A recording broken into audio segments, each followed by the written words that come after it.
Hi there. Welcome back to KG and Associates Straight Talk for Mental Health. Today's podcast is going to be quite interesting. I'm here with my associate Janice D'Souza, and today we're going to talk about cheating. We've done a couple of podcasts recently about divorce, and we've done other podcasts around relationships. And today we want to focus on what happens. How does it happen? Why does it happen? And what to do about it when one partner or both partners are being unfaithful.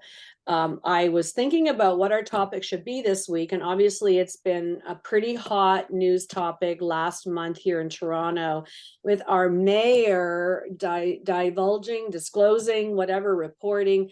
I think there was a leak maybe about his own unfaithfulness during COVID. And I can't remember now, I think he was married 35 years. He's got children and grandchildren, and the whole story was exposed. And unfortunately, this is something we can see happening in the work that we do. So how do you feel about this topic, Janice? Yeah, I remember when I first read about it and I had seen one of his responses said something like um he acknowledged the affair that he had in his office, and I remember him saying he didn't meet the standards holding himself as a mayor and as a family man. And Yeah, something that really stuck with me was that piece as a family man, because it yeah, just made me realize that when these things happen, it doesn't just affect one person or the other, it affects like an entire family. And then yeah. it's much more bigger than that. So yeah, I remember hearing about it. Yeah, I remember seeing how demoralized he looked. Hmm. And then it made me think, yes, of his family. And then it made me feel like the whole story was exposed for them Yeah. and what his wife must be going through to have such a personal story broadcasted. Because in that moment, everybody knew, right? Yeah. Most of us in Toronto, and then I think they even showed media headlines of how it was even getting posted not only across the country but across the world, because we're such, a major North American city. So I felt so bad for particularly his wife, but his children. Hmm. There was no control over that story for them, and it's painful enough to go through that, but when we lose control over, who knows, it must have just been heartbreaking. Yeah, absolutely. It was probably so tough. I know some people who work for the city, and they also told me stories about how, and I think this later came out in the media, how while the chamber was still sitting with him as mayor, Hmm. that the public was showing up and heckling and harassing. And I asked my friend, that question, like, who was this? Mostly women who are understandably so upset and angry, standing up for women, basically, Yeah. to say this is not right, this is demoralizing. So it's a complicated story. It's so delicate when this happens. I looked at some of the stats, and there's a wide range of reports on the preponderance of cheating. Hmm. One article said 10% of people disclose that they are cheating or have been unfaithful in their relationship. And the breakdown was, how they averaged it out was that it was, 13% of men say they cheat, 8% of women say they cheat. So higher amongst the male population. I guess this is mostly for heterosexual relationships. And then there was another article that put it as high as 46%, So it is a high level. And I was trying to read the second article thinking that was more for any type of monogamous relationship, where I think Hmm. the earlier stats were about marriage. So this is a really hot topic, and everybody in Toronto last month seemed to be talking about it, because I think it was felt on so many different levels, right? In terms of what this meant for his family, what this meant for him, what this meant for Torontonians. And then I think when anything big like this happens, it sometimes causes us to pause and think about our own life, whether we've cheated or been cheated on. Yeah. So it's a topic that never really goes away, but has been kind of the top of everybody's minds. So, as mental health professionals, we look at this seriously because of the indication of what that means. because it's the idea that I've committed to you. I love you. I want this relationship to work. And then I go out and get my needs met elsewhere, right? What do you think about that when I start mentioning it, that breakdown like that? Yeah, no, I like the way you did break it down, and you're right. It's like, and the thing about cheating is it's not just black and white, and it's not to justify anything, but it's like deep down there's always, whether that's internally or in the relationship or within other stressors in life, there's always something going on internally for the person who usually goes out and has their needs met Yeah, somewhere else. So yeah, you're right. It's like, I've committed to this person, whether it's in marriage or in a relationship. I've made this commitment, but yet something is either lacking or something is missing from my own personal needs not being met, that I go out and get it met. yeah, exactly, exactly. It's a total rupture, total betrayal. In Yes. in the work that I do, I see that a lot of people who cheat have had a family of origin pattern where at least one parent also cheated. Mm, I don't have stats on that. I often think I should be collecting stats or yeah. doing research, but I see that a lot. And it's kind of one of those, it's like the alcoholic question. Was it Mm, genetic or was it cultural, right? And in this case, is there a personality trait that is in our genes that puts us at higher risk of cheating? But at the very least, if it was modeled for us growing up, where one or both parents cheated, it lays the foundation of normalizing it, or whatever the emotional impact was of our parents cheating mhm. and how that affected us, that then increased our likelihood. So the family of origin patterns seem to be very strong with this type of behavior as adults. Does that make sense? Yeah, and I think I remember when we did the divorce podcast, that was something I had asked you as well, if you've noticed like kids of divorcing parents, or kids who have seen one parent or the other being abusive towards that parent, if that changes their view on relationships or the way they approach relationships in the future. So, this connection that you're making, it makes a lot of sense. Yeah, it's all this unconscious wiring that starts to get Yes. developed in our brain of what is normal or what is acceptable, or how we even, confront conflicts, or how do we manage Hmm. our upsetting feelings or our negative experiences. Yeah. So then it, like, whether we even realize it or not, it's like all that imprinting starts to happen. And it's powerful because it's literally teaching us how to have relationships, how to love, how to solve problems. And if part of the modeling was, oh, the way you solve problems is you stay together, but then you go outside. Yes. It's such an unconscious. So I think there is this normalization that is so important. And so then as we're working with clients, or for any of our listeners out there might be that aha moment, like, yes, that was modeled for me, so it made it easier for me. Mm, Because a lot of times by the time people show up at our doorsteps, that's not been corrected or resolved internally or externally. The amount of conversations that families never have about what actually happened, and hmm. also within that person of what the impact really was. So that living unconsciously, it's like I don't intend to cheat, but and it's not like, oh, it just happened accidentally, because obviously that person's still responsible for what happened. But what were they doing or not doing to resolve deeper pieces? Yes. Yeah.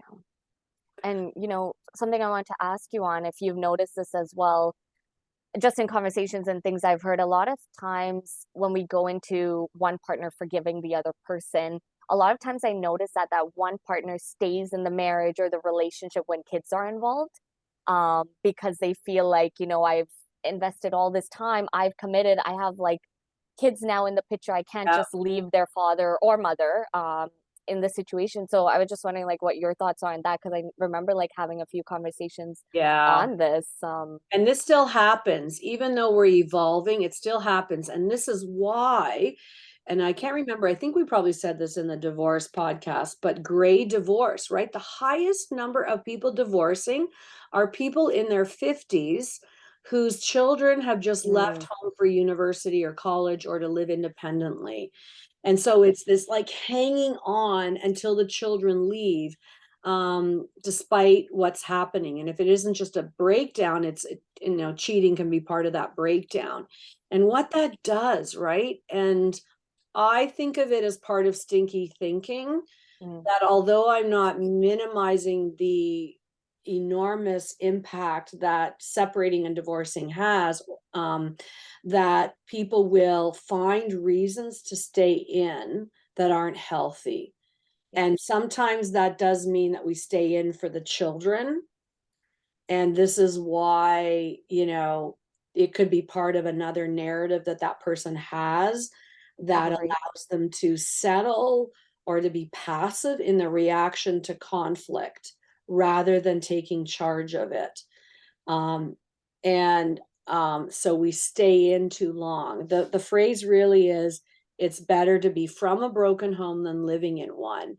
And sometimes when the time is right, I will challenge clients with that idea. Again, not to minimize the upheaval that comes, but what is happening for themselves and the relationship and their children while everybody is playing out this unconscious narrative of cheating happening in the family that nobody's talking about, that nobody's really Mm, addressing. Kids are so smart. Kids will know yes. what is going on. And even if they don't know the details, they can feel it. But I'll tell you, more often than not, what I hear is that the person who is cheated upon will share it with at least one child. Hmm. Yes. And then it goes to a whole other level where the child is in that role reverse position of taking care of the parent who's being cheated on. And so you can begin to see all the layers of how is this normalizing cheating? What is this teaching me about conflict resolution and intimacy? And how do I start to feel responsible for taking care of the victim in that relationship? And then how does that affect my relationships moving forward? I think what all of those have in common is the fear people have of forcing a conversation about something that is so painful. Yeah. Yeah. Absolutely. So it has those effects. So people waiting till their children leave. I can't tell you the number of adult children that I hear tell me what a relief the parent separation was, Yes. because whether there was too much distance or too much fighting, it had that profound effect where the separation was almost welcomed because it starts to cut through that pattern. Yeah. I think of cheating as passive aggression, Mm, that it is, I'm not happy, but I don't want to really talk about it or commit to working it out. So I go outside.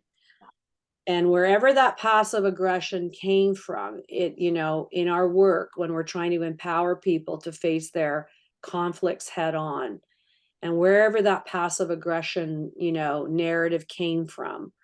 And what I will often see is the person who cheats will have other passive aggressive ways of managing other situations in other ways that are somehow similar to passive aggression, right? What do you think about like labeling it that way? yeah, labeling it as, when I hear passive aggressive, I always think like I want something, but I'm not able to either ask for it or do what's required to just be very upfront with whether that's my feelings or, what I want from the other person in that moment. And that's exactly really, if you think about it, when we label it in terms of cheating, that is exactly how you defined it. It's like there are certain needs or something that I want from my partner or something that is missing over there that I'm not getting. But instead of just approaching that situation, having that conversation, whether Yeah. I choose to stay in it or leave, I'm not ready to do that. Whether that's your own internal like piece where you're just not able to do that, but it's a lot easier for you to just go out there and take, the other route and have these.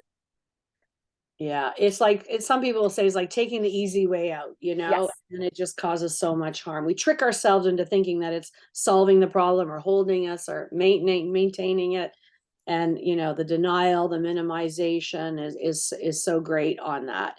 So the frustrating part for me is knowing that there's a way of repairing this, right? Because when I see what can happen when we deal with those issues that are happening and the freedom that comes while people are still married, that they can fix this. So years ago, I adopted this idea that there's two types of cheaters. And I don't know if you're probably too young to know about Tiger Woods. That story broke a number of times, but he Yeah. separated for the first time about 13 years ago. And I went back and looked at this. And he, in my opinion, was so broken because the number of partners he had was Mm. over 100. Wow. The research I looked at last night, he was purportedly had 120 affairs over the life of that marriage. And I remember when the story broke and it was like one woman and another woman and another woman. I didn't Right. even realize it got such a high number. So, but back then I started conceptualizing this for the work that I do. So I called it the Tiger Woods syndrome. And so the way I see this is that there are people like Tiger Woods, who was so broken Mm. that if I had been working with that couple, probably, like, I mean, obviously we have to be careful what we know from the media, it would have been unsalvageable. And the work really needed to be on him as a person Yeah. individually. Yeah. And my guess, based on the work I do, is that there's a very low number of people that come to us to help with cheating that fall into that category. Yes. Probably like 5% or less. Because more often than not, if you're not in the Tiger Woods syndrome, you are, the cheating is more of a symptom of the relationship that is fixable, right? That is Yeah. fixable. And I know, and I'm not trying to lay judgment on either category you might Yes. be in, but it is this idea, my sense of what I knew about him and that story was that he was so broken that the focus that needed to be on him as an individual made perfect sense. And it's not that we don't focus on the individuals that fall in that 95% category, but the benefit of seeing it as a symptom of the relationship is so helpful, right? Yeah, definitely. I remember growing up, I always thought cheating was black or white. It's either you cheat or you don't, and Right. either you forgive someone or you don't. And it was never like, for me, when I Yeah. would hear cheating, I'm like, I will never forgive this. But then as I got older and started to become more aware, there is that other piece that you're talking about, the other population where it is a symptom of the relationship. And a lot of times people are ready to make that work and make those changes. And now I see it even more so in the work that we do with couples, how those changes are made. And it's not a overnight fix. It's such a long process to rebuild that trust, Yeah. rebuild that relationship, fix, not return back to those old patterns in relationships and really make those changes. So now I'm able to kind of see more of the other side too, where yes, there is opportunity if both people are willing to kind of mend what's been broken in that specific relationship. So I really like that you like address this, because I do remember growing up, I was just like, no, like absolutely no. Yeah, yeah. And I think the number I read last night was somewhere around 23% of marriages recover after cheating. But I guess that number could probably be debatable. But yeah, so much of our work in mental health is about sitting with the ambiguity of reducing the judgment, of seeing the gray, of Yes. the good and the bad, and what happens when we like set free that judge, to see ourselves and our partners as humans. And this is kind of the delicate dance we need to find in the work where the cheater is still 100% responsible of their Mhm. behavior, but we kind of work in that grayer area of how did that person get there if they actually love their partner, was committed, didn't want to break the relationship apart, but tricked themselves into sabotaging the relationship. And what was that really all about? And how beneficial it is for the partner who's on the receiving end to understand their journey, and also understand in a kind of stepping back to say what was going on in our relationship that put us at higher risk for a cheat. So never absolving the responsibility piece of how I reacted to that, but at the same time, it's like a lot of the symptoms we see, whether it's alcohol, whether it's anxiety attacks, whether it's being in the wrong career, we get ourselves into all kinds of like bad situations. And so how did I get here, and what do I need to kind of repair? Because otherwise I'm going to just be in another bad situation. I sometimes I see cheating on the same level of that. It's just that there's this sting of the betrayal that we Hmm. need to look at first. I feel like that's the key that's the key word, like that betrayal piece for the other person. I personally don't believe that, you can just suddenly mend the relationship or work on your relationship until that betrayal piece has been addressed and really Sure. spoken about. For sure, for sure. So what I'm really proud about is that we have two really specific tools. So in our accountable therapy method, there's two really specific tools that I've been trained to help, right? So one is that betrayal tool, because you're right. Like what I sometimes say to the couples, it's probably not the best example, but I'll say it's kind of like frosting a burnt cake, right? Yeah. And whatever kind of the clients, whatever their world is, I try to use those analogies that speak to them to the most. But it's kind of like you can't. The other day I think I said something like, you can't lay a floor without walls. um so it's kind of like if we get ahead of ourselves, it won't work. So you cannot you cannot overlook that betrayal piece, because that will just continue to hang over you. So the betrayal tool is really important in terms of asking those hard questions, talking about impact, taking responsibility and apologizing, and figuring out what is going to make a difference moving forward. Because it's that idea of what happened in the past is holding us hostage. But if we can't turn back time, then what are we supposed to do about it? And it is that huge invitation of how to integrate the past to make the future better if we can't correct the past, you know? Yeah, So it's the something. betrayal tool is so important to the work we do. Absolutely, especially because a lot of times I've also heard from clients or noticed, clients who are the ones who have been betrayed or cheated on, they almost feel like they start to question, like, what did I do wrong?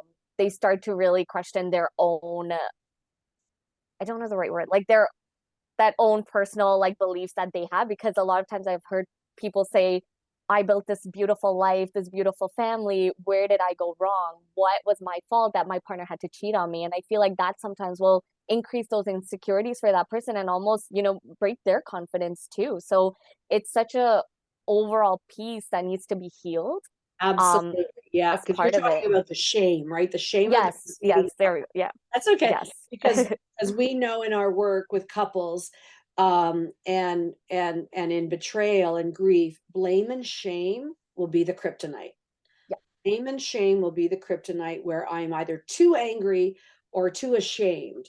And as Mhm. long as I carry those with me, then I will lose the opportunity to heal from the betrayal, and then the likelihood of replicating that in whatever those issues were deeper down in Yes. the next relationship. Yeah. So the betrayal tool goes after all of that, Yes. and then a boundary is set. And then the grief tool is that other piece where sometimes, let's face it, they're not in that 23% of saving their marriage, but a marriage ended or a relationship ended where there was cheating.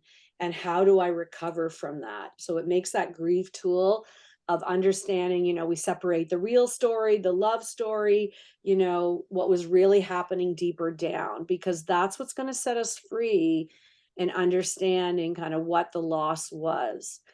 I say, that there are a lot of unnecessary divorces or a lot of unnecessary ruptures or endings, because that unfinished work is so apparent. So I think the betrayal in some ways is no different and can be part of that, because the person who crossed the line, they have to figure out, what the hell was I thinking, right? That allowed me to give myself permission to do that. And sometimes I'll feel it like the denial of an alcoholic will say, I don't know, it just happened. No, it didn't. No, it didn't. You were there. You were there. You're with yourself 24/7. That means every time you're triggered, you're there. There, And yes. somehow you created a thought in your head that justified it or overlooked something, you know? Oh, So awakening that whole narrative to understand kind of what happened. But it's so painful to sit through those pieces and to figure out how to come out the other side. So I don't know what's going to happen to John Tory. You know, you wonder kind of what's that going to go. He had to retire. It probably was the right yeah, decision, you know. And you know, he had some good friends that apparently were standing by him. And a lot of people said that too about him, right? He worked hard for the city. He you know, tried to do a good job. You know, we all saw the I started right. worrying about his mental health. I Yeah, started worrying about, you know, I might have some enemies out there in our listeners, but I did start to feel bad for him because he did look so full of regret and shame. yeah, And you know, maybe we didn't always agree with how he was running the city, but you know, he did have a reputation of being a hard worker and being committed. But and maybe some, you know, I know he talked about the precipitating factors being COVID, and where a lot of marriages mm, or relationships broke down because they were quarantined at home. You know, I guess he had to spend a lot of time yeah, outside of the home because of the work that he did. But that put it over, you know, would it have happened without COVID? I don't know. We'd like to think that he's not in the Tiger Woods syndrome and that there was something else going on in his marriage that needed attention. yeah, Um, so we'll have to see how that all plays out. But at least it, and you know, gives us some information of some theory to rely on, mhm, to break passive aggressive tendencies, and to at a deeper level figure out how to, you know, be vulnerable and show up intimate in our relationships, not only with ourselves but with our partners, to manage that conflict, whatever it is, COVID or not COVID, you know, whatever happens that puts it at risk. So that's the mm, work we do. So yeah, for any of our listeners who've been affected by cheating or betrayal, who are with a Tiger Woods or in a relationship where the symptoms are coming to the surface, including distancing or arguing or, you know, worst scenario cheating, you know, reach out to us, right? We've got some tools, we've got some methods, and beginning to look at peeling back those layers, because it's no way to live, right? It's got to be no way yeah, to live. It's got to be absolutely. demoralizing. You know, what was in John Tory's mind when he knew? Well, we could do a whole other Yeah, podcast about powerful men and why yes. powerful men cheat more, right? But do you think about, why did he think he wasn't going to get caught? And Mm, how does he go to bed at night? And how does he wake up in the yeah, morning? And anybody else who's doing that, how do they live with yeah, themselves, right? And how do you live knowing that your partner's cheating? So people get stuck in interesting ways. But yeah, we could do a whole other podcast on that, couldn't we? yeah, definitely. There's so much going on, so much to talk about in this one topic for sure. Exactly, yeah. So reach out to KG and Associates. You can reach us at 647-985-0633. That's my direct number, or my email, KarenRSW@yahoo.ca. And Janice, for the population you work with, the younger adults where cheating is happening, maybe they're not married yet, but cheating happens with that population, Absolutely. right? Yeah, And you're helping, you know, the young adults in our clinic through those pieces, which is actually, as I'm saying that out loud, it's even more important, right? Because if you can break the yes. cheating behavior Hmm. or being part of a relationship where someone's cheating on you before you're married, before you have Yes. kids, like, isn't that even more important in some ways because it can be that prevention of Absolutely. bigger problems. So anyway, that's my pitch in terms of what you do. So, how can listeners out there who may not be married yet or have children yet Mhm. reach out to you to break those patterns before the stakes get bigger? Yeah, so my direct line is 416-316-7686, and you can also reach me by my email at j6dsouza@gmail.com. Perfect. Thanks, Janice. Happy Friday. Have a great Yes. weekend. You too, Karen.